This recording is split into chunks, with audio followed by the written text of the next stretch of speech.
Svatá kongregace se vyslovila. Nepovažuje stigmata za cosi nadpřirozeného a vyzve věřící, aby se podle toho chovali. Kromě toho ti odňali jakoukoliv pravomoc. Nebudeš smět zpovídat a mši svatou budeš smět sloužit v konventu výhradně soukromým způsobem.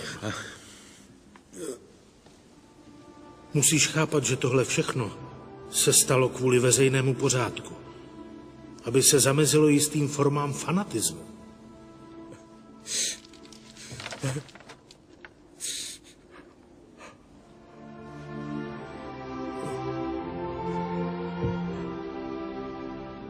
Jestli tahle stigmata církev popřela je jako dar boží,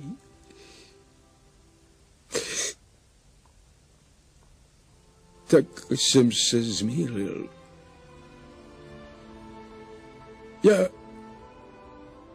Já se provinil domýšlivostí. Domníval jsem se,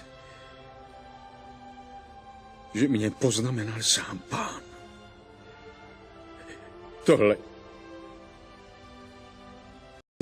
pomyšlení je pro mě hrozné. Ale když mu odpírám, pak je to ještě horší.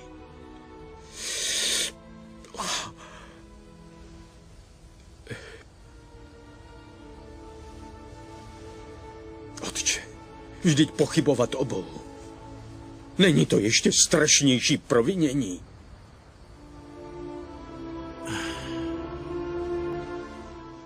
Jen o blaho to také stále apeluji na vaši spravedlnost a přísnost.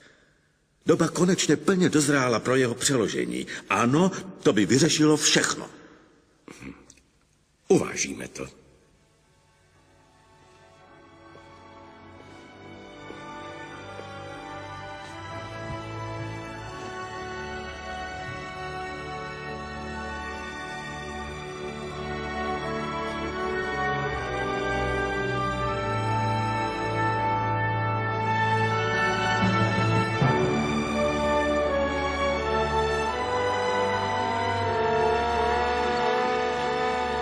Pojďte sem, rychle! Co se děje? Otec Pio může zase sloužit mši v kostele! Zase smí sloužit mši v kostele! Smiluj se. Otče Pio, moje matka 2 roky stůně. Čeká na vaši odpověď, co mám věřit. Řekni, že jí otec Pio je už 10 let chorý. Otče Pio, ať mne Pán uzdraví. Ve svatých knihách se píše, že náš Pán uzdraví člověka se zkroušeným srdcem. Že obvazuje rány, ale rány zůstávají. Rány tady jsou. My se musíme naučit snášet bolest. Rozumíte?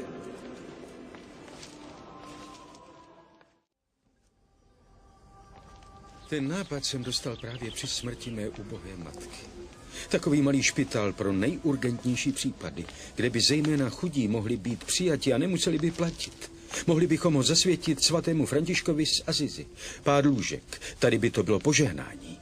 Otče Pio, ale uvědomujete si všechny těžkosti? Jistě. A tak jsem si dovolil hovořit se sestrami. Dali by nám 2 místnosti svého kláštera. Prali by a vařili.